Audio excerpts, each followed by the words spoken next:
Magandang umaga Pilipinas. Maulang umaga sa atin. Wow, magbabalita tayo nito. So muli ngayon naman uli nakabalik si Kedun sa pagbablog. Sobrang busy talaga. So may pinadala sa atin, wala nang intro.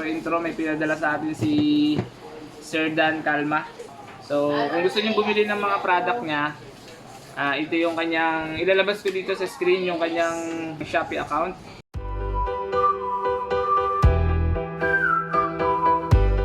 So may pinadala siya, bago na namang innovation. So malamang marami namang manggagaya nito.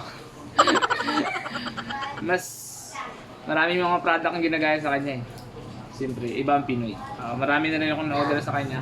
Ito yun. Mamaya malalaman niyo yung gamit.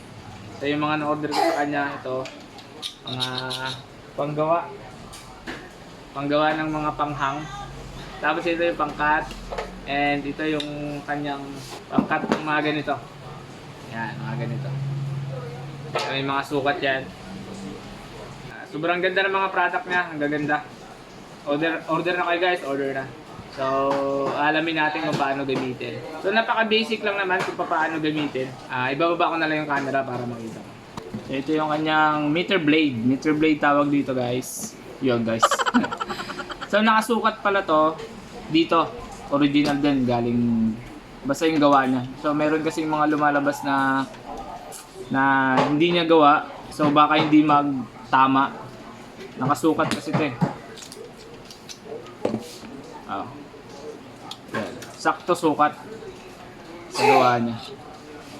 Kaya pag sa iba kayo bumili guys, baka hindi tumama. So ganito lang naman siya kasimple gamitin. Itong meter blade na to. Although pwede naman tayong gumamit ng cutter.